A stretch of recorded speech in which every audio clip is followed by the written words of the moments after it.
Day 123, it's the 9th of January.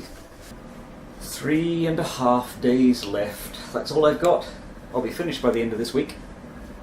Welcome to CycleVR. If you've not seen any of my videos before, you can go to cyclevr.com and see the complete archive of my journey. You can also go to facebook.com/cyclevr.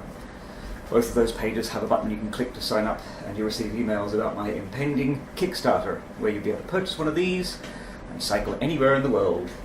Also on my blog there's a discussion area where you can join in the conversation all about the Kickstarter and talk about the things you would like to see and what you wouldn't like to see in the Kickstarter, and help be generally helpful. Give me some suggestions and just some stuff. You should also check out my photos. That's my favourite bit of my blog. I've got lots of photos of crazy things I've seen along the way. Here, so after 123 days, I'm down to my last 3.5 days, and I'm hoping to finish on Friday. Today is Monday, so very, very soon.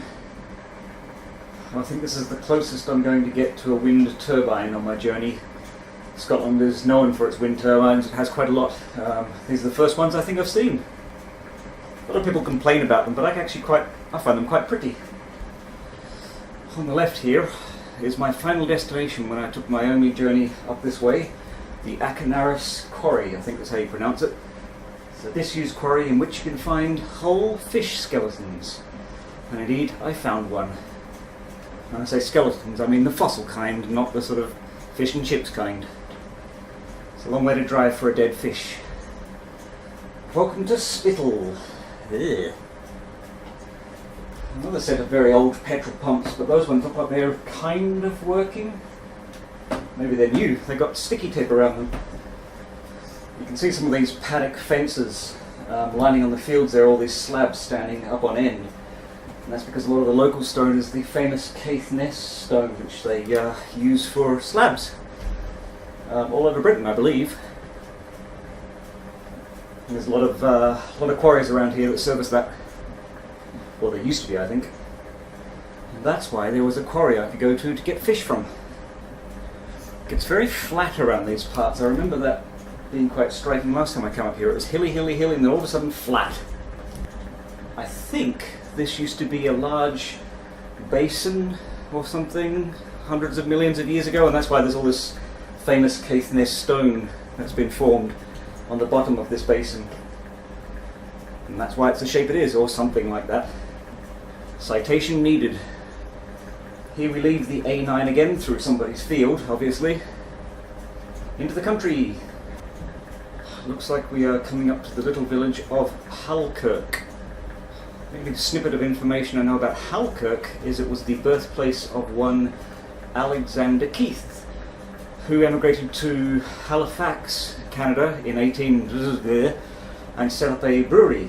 You may have heard, if you're Canadian, of Alexander Keith's India Pale Ale. And here we are. And there we are, welcome to Halifax.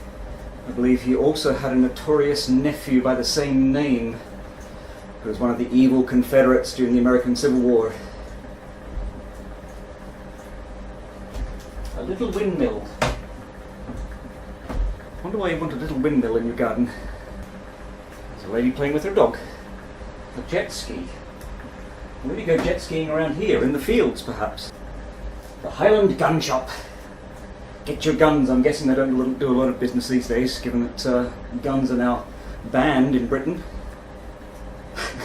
Right next to the bridal shop. Alright lads, get your hands out your mouths. That's a nice building. I don't know what that is. I think this is the River Truro I'm going over. Maybe that's where the guy goes jet skiing. That's those kids again. How did he get up here? They must have teleporters. And we're done. All done.